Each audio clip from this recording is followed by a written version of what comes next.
It's been tagged the biggest Nollywood invention in 2023 after over $1 million was put into its production. It has even held the spot for the Netflix action film from the first day of its release. But despite this crazy achievement, The Black Book didn't hit the mark as an action film worth watching for the second time, and the movie flops are just plain visible. Welcome to Screen Credits. If you still haven't seen The Black Book, brace yourself for some spoilers because this video will unravel why The Black Book isn't really worth the hype. We put in a lot of work to create videos like this for your viewing pleasure.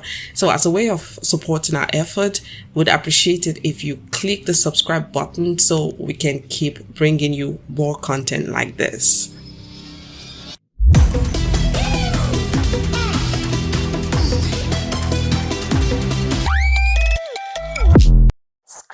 Credits. You see, for the past 30 years, Nollywood has gone from capturing a fragment of the African media market to becoming the second largest movie producers in the world. And that's a feat that is yet to be reached by the United States and China. Now, with the crazy obsession for show business, Nollywood produces over 2,500 films yearly, with a small chunk of these movies capturing the action genre. Now, could this be the reason we see mediocre action films that only depend on Twitter hype and a bunch of advertisements promising value? Having watched The Black Book, it's only natural to think that Nollywood producers are making a mockery of themselves by dishing out movies that are missing the basic standards of an action film. In fact, the industry was only famous for recreating everyday stories filled with moral lessons and predictable scenes until a certain movie director, Tunji Bamishigbi, took a bold step to produce Nollywood's first ever action film, Most Wanted. With a host of newbie actors who have never really tried stunts and blows on cameras, and a bunch of cinematographers who were only used to slow-paced sequences, Tunji pushed through with Most Wanted, and it was quite a hit due to the fact that it was something Nigerians weren't used to. Now fast forward to today, and it still feels like Nollywood producers are stepping away from creating better action movies with better storylines and embracing what they've been used to 27 years ago. Given the fact that there are hundreds of top-notch film production equipment available everywhere, with hundreds of learning resources on movie production within reach, we thought that The Black Book would finally set the cue for other film producers to copy. For the first time in a long while, the whole world anticipated a timeless masterpiece from Nigeria. But you see, Nollywood has a way of making us hide our faces in shame. And it looks like it's going to take a long time before we'll finally get an unforgettable picture that really truly worth the hype. Now, if you're someone who fancies a nice picture quality alongside a bunch of unnecessary conversations that just drags the story further, then The Black Book may just be the right movie for you. But if you're like us, who has got a knack for riveting actions, crazy car stunts, bloodlettings and emotions that's sure to keep you glued to your screen, then this film is a definite miss, and here is why. When you talk about an action movie, you're most likely referring to a movie with heated conflict and confrontation scenes that lead to more conflict between the protagonist and a bunch of villains who engage the protagonist in a believable combat filled with, intense sequences. You'd also be expecting top-notch visuals that blend seamlessly with the action sequences that take the story from the beginning, middle, and end. Despite having a couple of A-list actors, all we saw were these kinds of scenes. Yes, lots and lots of conversations that give us a hint into Paul Edima's life than the action sequences. So for this film, Paul Edima is the protagonist who's telling a story about his life. This we can tell from the intermittent first-person narration towards the end of the movie, where Paul tells Victoria what to do with the Black Book. But before we even get a clue about Paul, we're told who he is from these guys, Dikbo and Angel. And they try to paint a picture of his ruthlessness without even showing us how ruthless this guy can be. Now, if characters are going to tell the audience about the protagonist's life, it should be because we've seen the protagonist pulling off that kind of life in a few good scenes, right? So that it builds on our expectations of more conflict, more ruthlessness, and more action. Now, while Effiong tried to make up for that with flashbacks, it didn't quite build on Paul Edima's architecture as a mean and dangerous warlord who was sold to us. It looks like Effiong was playing a game of chess when he was directing this movie, because we had to pause the movie for a moment just to figure out how Big Daddy came about, where Jesu the executioner sprung out from, and how the gun-carrying hijabi women were recruited in such a short period of time. There was no screen time for these characters to provide a bit more introduction about who they were and why the audience should care. Only that Jesu the Executioner gave us the nostalgia of watching Jason Statham from the Transporter series, but in a sickening way.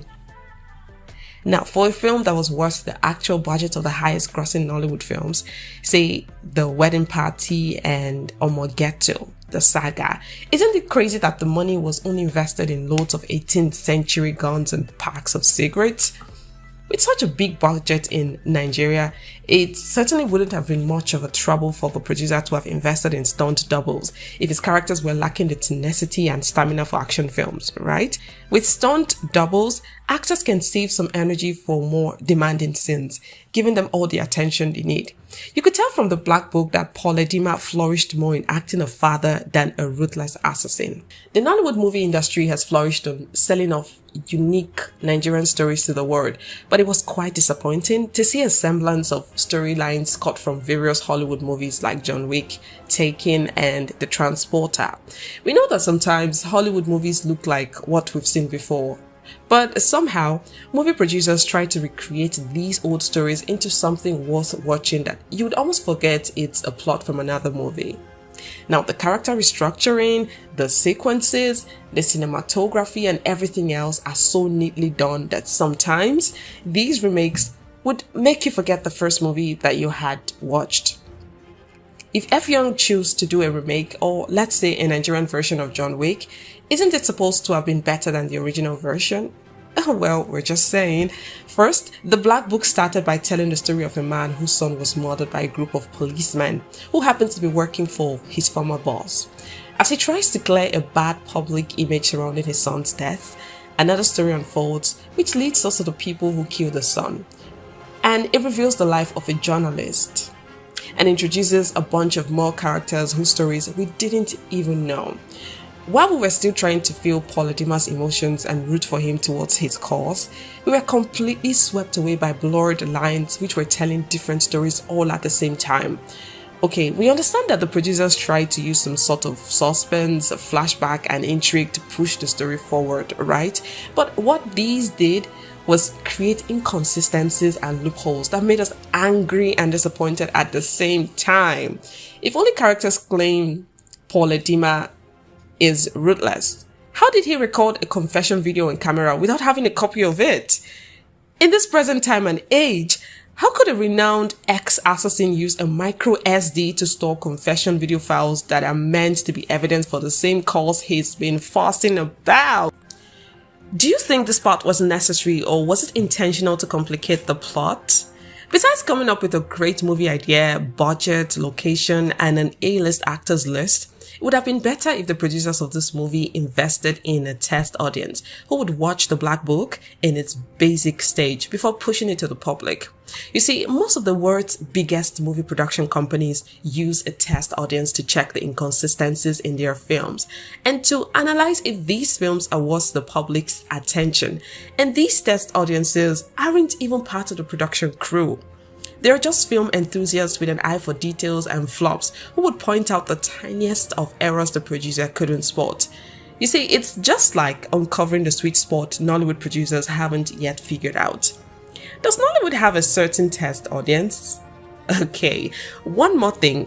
If Nollywood hopes to reach a significant growth in the action movie genre, it's not even about producing hundreds of movies filled with A-list actors, exaggerated gun drills, or overemphasized sound effects. No, it's the important details that matter.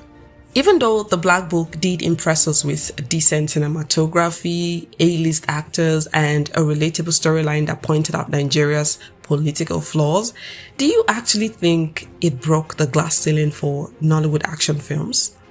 We'd like to hear your thoughts in the comments section below.